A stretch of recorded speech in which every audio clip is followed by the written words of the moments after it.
Seguimos en Conexión B, análisis, entrevista. Es hora de ir al comentario de Edgar González Suárez en su columna Macroscopio, que la pueden consultar en nuestro portal nbnoticias.mx. Edgar, adelante, muy buenas tardes. Buenas tardes, Jorge, ¿cómo estás? Envío un saludo al público que nos escucha. Jorge, a finales de los años 80 se llevaron a cabo los dos foros ideológicos más importantes de fin de siglo y estratégicos en el diseño del futuro y de entrada al siglo XXI. Me refiero sin duda al llamado Consenso de Washington en 1989 y el llamado Foro de Sao Paulo de 1990. Ambos foros explicitaron su diseño político-ideológico para el futuro, es decir, para los próximos 25 años, tanto los años 90 del siglo XX y la primera década y media del siglo XXI. Estos foros se suscitaron a partir del derrumbe del proyecto y sistema político-económico de la Unión de Repúblicas Soviéticas Socialistas, simbolizado con el derrumbe del muro de Berlín. Si la derecha y la ultraderecha liberal y reaccionaria se podía agrupar, reorganizar la economía mundial según sus intereses, cantar victorias sobre el régimen soviético y afirmar el fin de la historia, mi pregunta es: ¿por qué las izquierdas de todos los colores y pelajes, desde los socialreformistas hasta los revolucionarios y clandestinos, no podrían buscar un espacio de encuentro y diálogo para diseñar nuevas estrategias de resistencia contra la expoliación de sus pueblos en medio del fracaso del llamado socialismo real? Jorge, la derecha denuncia una conspiración de la izquierda, particularmente la latinoamericana, por haberse reunido en Sao Paulo, Brasil, para resistirse en contra del imperialismo y la hegemonía económica, política y cultural del poder norteamericano. Pero pasan de lado y voltean la cara cuando se les recuerda que todos los grupos, partidos, gobiernos y fuerzas políticas de derecha y ultraderecha asumieron como propios los designios de los norteamericanos para imponer en todo el planeta lo que después conocimos como el neoliberalismo salvaje. La lucha entre estos dos foros ha sido permanente y constante y se ha impuesto en varias ocasiones a fuego y espada en contra de los triunfos de las fuerzas de izquierda. Conspiraron en contra de Lula da Silva en Brasil, contra Dilma Rousseff, contra Rafael Correa, Evo Morales, Nicolás Maduro, Pedro Castillo, y lo siguen y lo seguirán haciendo en contra de Gustavo Petro, de Lula nuevamente, de López Obrador y ahora también de Claudia Sheinbaum. Por eso no nos extraña, Jorge, la última declaración de la senadora ultraderechista Lili Téllez, senadora conservadora y reaccionaria, en la que acusa a Claudia Sheinbaum, presidenta electa de México, de marxista y comunista. Los dos calificativos que denotan precisamente las políticas derrotadas en los años 80 del régimen político impuesto en la URSS.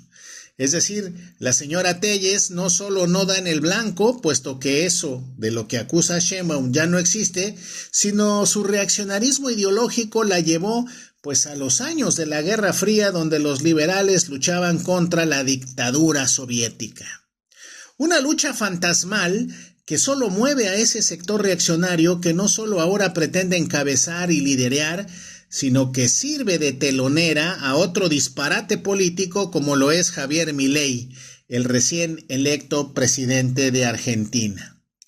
La telonera de la reacción prepara el ambiente para confrontar a la presidenta electa en el marco de la llamada lucha cultural entre la reacción conservadora neoliberal y el progresismo socialista y democrático en nuestro país.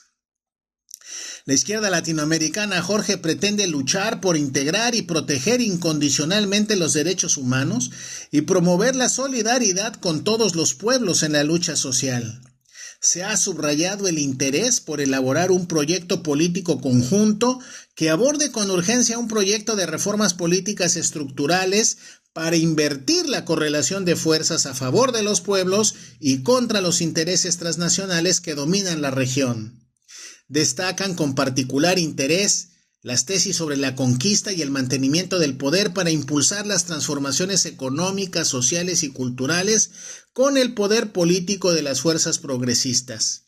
En ese sentido, Jorge, el Foro de Sao Paulo representa la unidad y síntesis de las fuerzas populares de la región para integrarse en búsqueda de los objetivos de justicia e igualdad social. Por su parte, el Consenso de Washington, con vía libre después del desmoronamiento de la URSS, dictó 10 políticas de ajuste, primero para Latinoamérica y después aplicadas en todo el mundo capitalista, donde se establecían las políticas que permitirían el crecimiento económico de los países latinoamericanos. En esos ajustes se consideró, primero y antes que nada, seguir las recomendaciones económico-financieras del Banco Mundial, del Fondo Monetario Internacional, del Tesoro de los Estados Unidos y el Banco Internacional de Desarrollo. Es decir, Latinoamérica debería de quedar atada y sujeta a los dictados económicos de la dominación norteamericana. Es imposible, Jorge, no destacar que los fundamentos ideológicos de dicho consenso pues eran la teoría económica neoclásica y el modelo de gestión económico y político del neoliberalismo, donde se defiende la tesis a capa y espada que es el sector privado y no el Estado el que genera el crecimiento de un país. El Estado debería ser reducido al mínimo, quitarle los dientes de la soberanía, alejarlo de las regulaciones y controles jurídicos y obligarlo a desempeñar un rol policíaco frente a la pobreza y la delincuencia. El sector que iba a vigilar y financiar la reestructuración económica en Latinoamérica serían nada más y nada menos que las instituciones financieras norteamericanas. Aquí, en este proyecto, dejó de interesar la justicia social, la igualdad y el desarrollo humano. Los dos enfoques, Jorge, no pueden ser más contradictorios y la lucha ideológica no cesa y no cesará. Lili Téllez, Claudio X González, Javier Milei o Juan Guaidó no son sino los voceros y defensores de los intereses transnacionales en nuestros países, bajo el manto ideológico de la libertad y la defensa del individuo frente al logro estatal. Es todo por hoy, bonito inicio de semana y un saludo a la cabina. Muchas gracias a Edgar González Suárez en su columna Macroscopio. Vamos al corte, regresamos.